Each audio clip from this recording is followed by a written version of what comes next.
Hi there, Lloyd Machedo, swinging to you from LloydMachedo.com. Who's Lloyd Machedo? Think personal branding. Okay, again, Qatar in the spotlight, and this time you have Daily Mail Online. It has reported this is not the way to treat visitors to any country. World Cup fans are angry at the ripoff of 185 British pounds, that is around, I think, 400 US dollars a night in a metal container room in Qatar, which has no air, size of a shoe box, and the glorious view of a rubble and rubbish.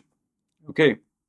Now, if you actually check, the link is put down below. If you actually check, there is this Iranian guy, Iranian fan, Milad Mahmoud Ditar. He slams Qatar over the ripoff of his cabin. Now, just to give you a summary, I watched the video, I read the article. I'll tell you in a summary what it is. This guy has he's 32. He's a major fan of football, so he's paying 400 US dollars a night, and to his shock and surprise, he found this small little room, tiny room. He's 6 feet tall, so his bed is too small. He can't move around much. The air conditioning, it seems, makes a lot of noise. The bathroom is not much of a bathroom. He can't move around much. There's a small table, and he has to pay this kind of money, and it seems here what I pay 200 a night. Oh, wait, let me just correct this. British pounds to USD. So let me see. Maybe I'm wrong with that $400. 185, 185. Okay, so I'm sorry. I made a small mistake there. He pays $200 a night. And what he has said here is, this is not the way to treat a visitor of a country. For $100 a night, I can get a 5-star hotel with all the perks and benefits. I'm a businessman. I'm not rich, but I expect to be treated much better. Okay, what do I think about it? What do I think about, outside the hotel view, there is garbage and there is sand. What do I think about, hot air and, they can't breathe properly and there's still unfinished stuff. Okay. Now, let's understand one thing. Okay. I'll give you the for and against both the sides. And then I want you to tell me whether I'm right or wrong. See, first and foremost is Qatar is this tiny little country. It's a very small country and it's nothing but desert. In fact, you can just travel around Qatar. It's very tiny. It's very tiny. The main city area. Uh, the place where business is happening is very small. You can literally see Qatar as a small city. Okay, so now there's nothing much happening in Qatar. As it is, there are very few people. Majority are foreigners, and it's a tiny country, and they don't have anything much happening there. So that is why when they bid for FIFA, when they bid for hosting, it was a shock. And it's obvious when they outbid all these other countries with stadiums, with the infrastructure, with the experience, when they outbid, it was obviously you paid money under the table. That is why that, what is it? Blatter, whatever his name is, he's under investigation. FIFA has been, lots of people are saying that FIFA has destroyed itself with corruption, bribes and all that, which is not surprising. Okay. Where money and power is involved, corruption is always there. Okay. So now Qatar managed to get it. But after Qatar got it, that is a scandal in itself. The question was, how would they execute this? They don't have any stadiums. They don't have any infrastructure. They don't have hotels. They don't have the capacity to handle a global event. So they said, don't worry. We have the leadership. We have the vision. Fine. And lo and behold, they started building all these stadiums because obviously labor is cheap, and that is another scandal by itself. They say that they're exploiting laborers, they're paying them less than $1 a month or something like that, $1, per day. Okay. So now for working 12 to 14 hours in the sun and human rights violation and this and that. Okay, that's another story for itself.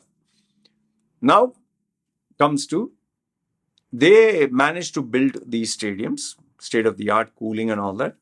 But the problem was hotels. How are you going to build these hotels? To build a hotel takes time. To approve it, to get it up and running, takes time. And obviously, they can't, suddenly change the entire country.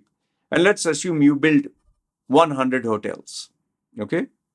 Now, after you build all these hotels, the FIFA tourism, they all come there.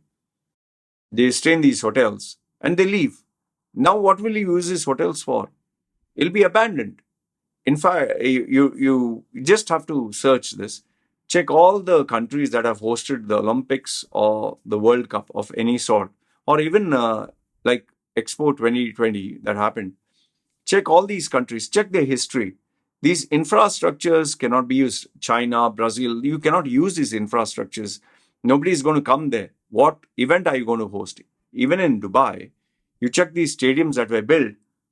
How many days in a year do they use these stadiums? How many days? They'll use it for maybe 2-3 days in a month. Then, it depends if there's a major event, then they'll use it for 1 week, 2 weeks. After that, they stop. Where's my dog barking? Oh, there is this garbage collector. Okay. So they come off in one-off events and they just have this event. People come there and then it's empty, it's abandoned. Now the maintenance, the wear and tear, all these factors come into play. Okay. So now, having said that, Qatar had to build something for people to stay. So they decided to build these temporary makeshift ship containers and temporary housing, like Portacabins and all that they have there. So you obviously can't make it like 5-star. You can't have a swimming pool. You can't have, like, if you check into a 5-star hotel, you can't have that kind of atmosphere. You can't have. Okay. So am I endorsing Qatar? Am I supporting them? We need to look at it both the sides. On one hand, you have to applaud them. Okay, fine. You're doing something good. You have managed to put things in order. Okay. At least temporary, if not luxury.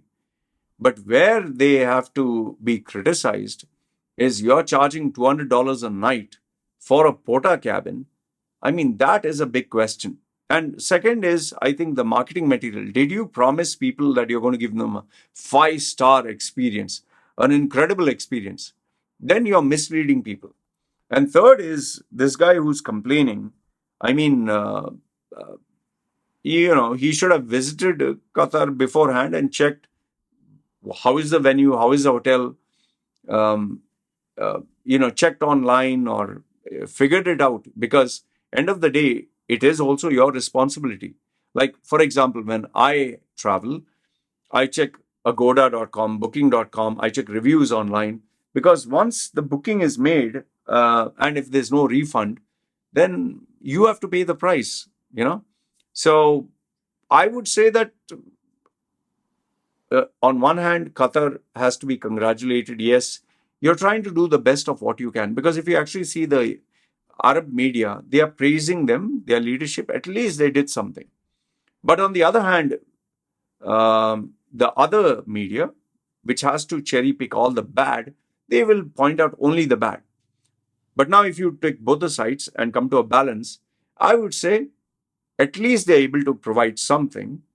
That's as far as the good side is concerned. The negative side is you're overcharging them. $200 a night for that is being overcharged. Can you justify this by saying that, yes, FIFA is a one-time event in the Middle East and you're enjoying a one-time experience? There also you can be right, because let's assume this guy from Iran had to go to, let's say, United States. That would be far more expensive. I don't know if you'd get a visa, or Europe or any other country. And it's not that if any other country would host FIFA, they're going to make it cheaper. So beer is going to be expensive, alcohol is going to be expensive, entertainment is going to be expensive, staying is going to be expensive, everything is going to be expensive. The only issue that I have where drawbacks is concerned is you took a lot on your plate. You're not able to provide 5-star accommodation. You're overcharging people. So you need to take a certain amount of responsibility. Like even in India, they had this World Cup games and they were saying that people are some are eating in the toilet, some are clean toilets. Okay, some are eating there, the Indian team. Some literally have to sleep on the floor, and people are very disappointed. So this is part and parcel of any country that tries to host for the first time and doesn't have the infrastructure. So I look at it as, this is the reality of a country that is doing something for the first time. And yes, there will be lots of people who will complain, and there'll be tremendous amount of failures.